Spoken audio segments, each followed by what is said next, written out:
Hi, it's Karen from the Beyond IVF Baby channel. I'm so glad you're here. Today I wanted to take some time to review some of the common fertility books that you might actually already have or you should have. So let's take a quick look at some of the books that I have. The first one is A Few Good Eggs. Now this book I thoroughly liked. It is in the top 3 books that I have on the fertility subject. So with this book, we have the perspective of 2 women who are going through their fertility journeys, and they will arm you with all the key words and terminology that you need to know as you explore your options, whether it's IUI, IVF, just trying without any kind of medical intervention, perhaps some different type of supplements that might be an option for you. So you will feel comfort with this book because the highs and lows you feel is really brought up in the book. So this book will just help you feel a little bit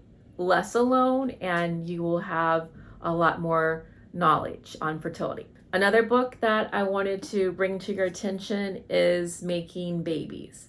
This is an excellent book. It's also in my top picks of all time. So this book is written by a actual doctor, so a reproductive immunologist who has patients and he does fertility treatments with, and also with a Eastern medicine doctor, so either like an acupuncturist or one who prescribes Chinese herbs, that kind of thing. I think it's really insightful because you get both perspectives, both the medical approach and what to expect, and also the Eastern approach and what they would do for you based on how they read your body.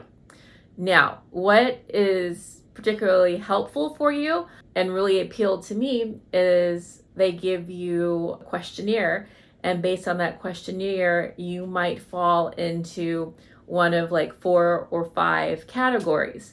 And from that, you can modify your diet. Maybe you'll have more vegetables, maybe you will have more protein and less carbs based on your fertility type.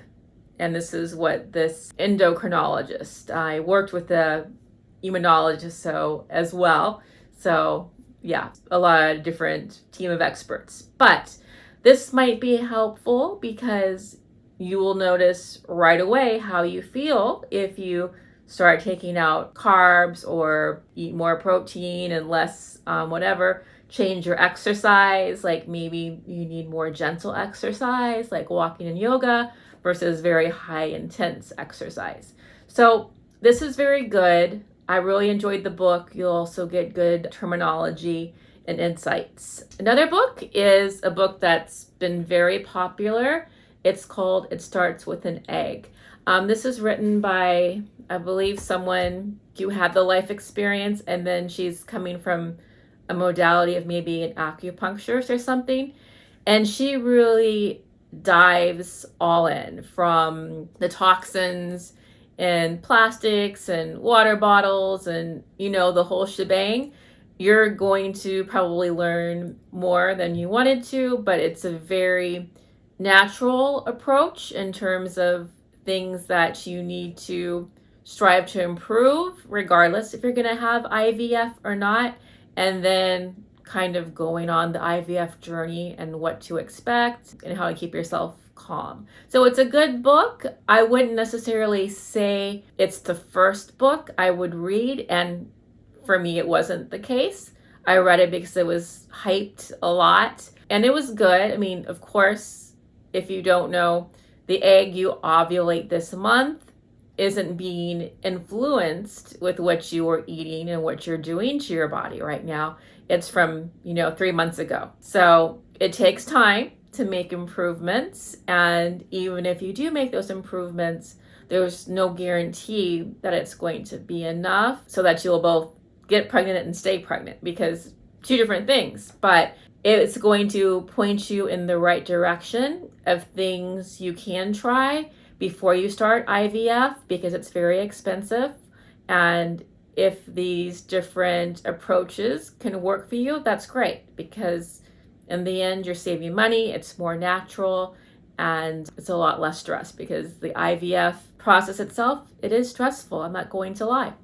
Okay, another book that I read that you might want to consider, it's called In Vitro Fertilization. So this book is written by doctors, mostly I think reproductive endocrinologists and people like that. It's definitely written with a medical approach. So it's not the easy read as the previous books I've mentioned. However, you're going to learn you're going to learn a lot about the process, how it works. If certain things don't work along the way, it kind of talks about how you're going to one up it and then maybe two up it, and then if things continue to fail, like what are your other options and stuff like that. Like, if you are getting pregnant but you can't stay pregnant, maybe a surrogate is something you want, and there's going to be different considerations. It's a very expensive process. That's one such consideration, but this is going to give you everything you wanted to know about IVF, and then other options on top of that. It will dive into donor eggs, surrogate, all that kind of stuff. So that's this book, completely science-based, written by a fertility doctor at one of the big clinics that you will see on YouTube a lot. Okay, another book is Navigating the Land of If. This book was interesting. It explores all your fertility options, and perhaps at the end of the day, maybe your fertility option is going to be child-free. We never know what's going to happen, and everybody has different budgets. So IVF, I understand, isn't realistic for everyone, and this kind of explains it all. Things you can do before IVF and different alternatives to IVF, such as adoption, surrogacy, and all that kind of stuff, or just not having children. And it really, breaks things down into those different categories and gives tips along the way and that kind of stuff. So this is a book that is going to arm you with knowledge and more insights. Before I get to the last book, I will say books such as these are very helpful because you may belong to, say, a fertility support group that's on Facebook or something along those lines, or maybe you belong to Inspire. Those are great forums, but of course, everybody on those sites are putting in their 2 cents, and not necessarily does work for everyone. Like, nothing is a one-size-fits-all approach. I mean, there are just very big differences between different types of fertility journey, whether you're 30 or you're 35 plus, or even if you're 40 plus, and then different issues that you might have, like maybe you have low progesterone, or maybe you have high testosterone, and all of these things are going to play a factor in terms of how it might make it more difficult to get pregnant and stay pregnant. So I recommend, it's good to have the support of a forum or a Facebook group, but also have some books. I had also the opportunity to read a lot coming from the actual journals. I worked for a university during the start of my fertility journey. So whenever something new came about, like let's say a new supplement like NAD or NMD, it became very hyped up and very popular. So I thought, okay, it's expensive. It seems like it could be helpful. Let's see what the research is, and lab rats and such like that. So I would look at the journals and read those studies and make my decision if I wanted to give it a try or not. So that's another thing that I was able to do while I was working for the university. Okay, the final book I'm going to talk about is called The Conception Chronicles. And in this book, it's a bunch of women who are also talking about everything love and marriage and sex and trying to get pregnant and the whole process of that. With these women, it kind of recounts everything. They're all, kind of in different parts of the US. They had gone to college, I think, together, or maybe it was high school. And they're all, doing their separate lives apart from each other. And all three of them had issues. And it just kind of goes on to explain the highs and lows, what it's like from perhaps the early days with just using some kind of system. Maybe it's an app to track your fertility, or maybe it's an actual device that's going to help check your temperature and then also check your window to see, like, are you ovulating and when's the optimal time to make sure you're having intercourse and things like that in order to get pregnant. So this talks about all of that. It also talks about other options, like when to make the call to take a break, or when to make the call to even stop your journey.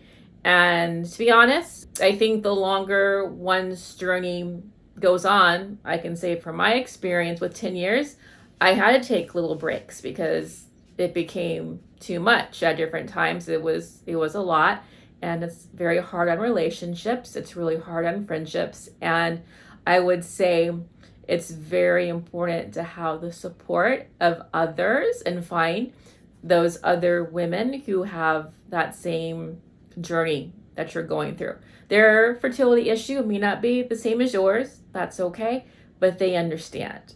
You can relate to each other because you're both going through that struggle. So I hope this review was helpful, and let me know if you have any of these books yourself in the comments, or let me know if there's a book that I should review and that we should talk about on this channel. If you found this information to be helpful, I would appreciate your support. If you could like the channel and give me a comment and tell me what you would like to hear next. Okay, so with that, until next time, I hope you have a successful journey, and I hope you are on the right track to fast tracking your journey.